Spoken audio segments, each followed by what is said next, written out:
Alors, voici un tutoriel des fonctionnalités de base de l'outil Sway de la suite Office 365.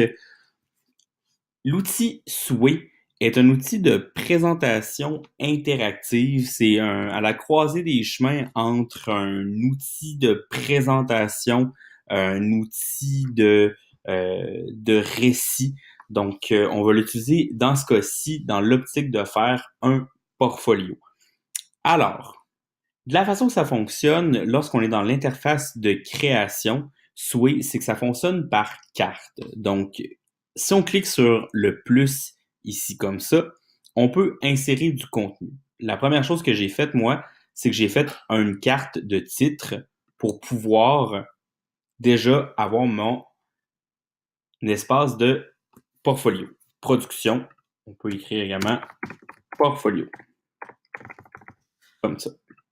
À tout moment, on peut avoir un aperçu, si on clique sur lecture, du résultat de notre souhait. Donc, on peut voir ici que ça commence avec portfolio de Benjamin comme ça, et on a les productions de portfolio. C'est un début comme ça.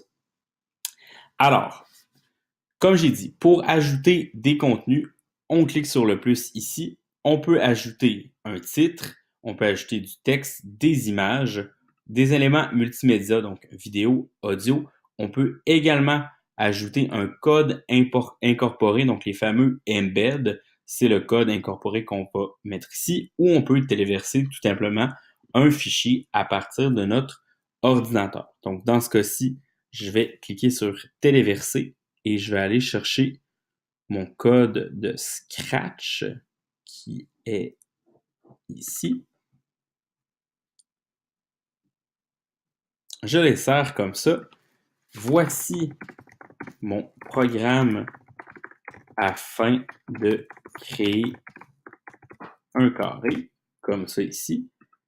Et ensuite, je vais venir le déplacer sous production,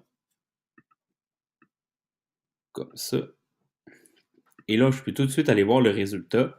Donc, portfolio, production portfolio, et on peut voir qu'on a notre image avec la légende ici.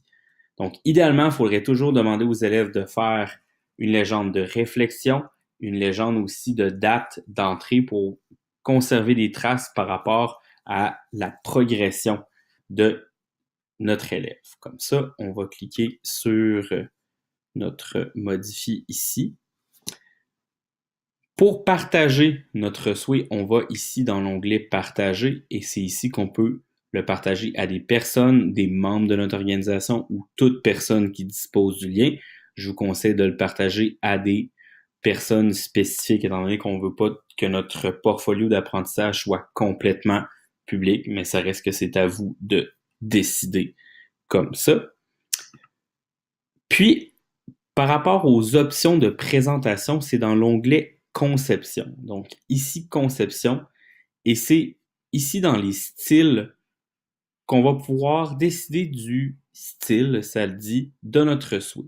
Alors, c'est une fonctionnalité qui est particulière, c'est-à-dire qu'il y a beaucoup de styles, mais ce sont en fait tous des styles qui vont être automatisés. Donc, il n'y a pas vraiment d'éléments qui peuvent être paramétrés individuellement. C'est vraiment un style complet qui vient s'intégrer à l'entièreté de votre souhait. Donc, soit on adore cette fonctionnalité-là parce qu'on n'a pas trop à se casser la tête, soit on ne l'aime pas du tout parce qu'on est habitué justement de venir paramétrer des éléments comme on le veut. Donc, ici, si je clique sur mon ABC comme ça, on va voir que le style va changer. On peut également avoir ici des styles, bon, on t'a vu remixer comme ça, d'un style vertical, un style horizontal ou le classique diapositive comme ça.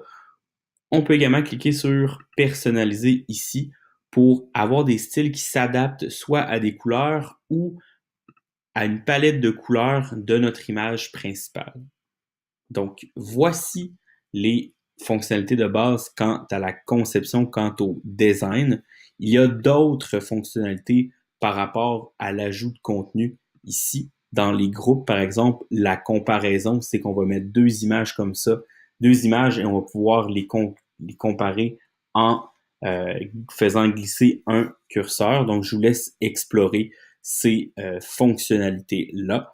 Donc, c'est sûr que pour le portfolio, c'est bien important d'avoir des règles bien déterminées avec les élèves par rapport aux légendes. C'est sûr que Sway s'oriente un petit peu plus vers un portfolio de présentation qu'un portfolio d'apprentissage, mais si les règles sont bien établies avec les élèves, c'est possible également de l'utiliser comme portfolio d'apprentissage.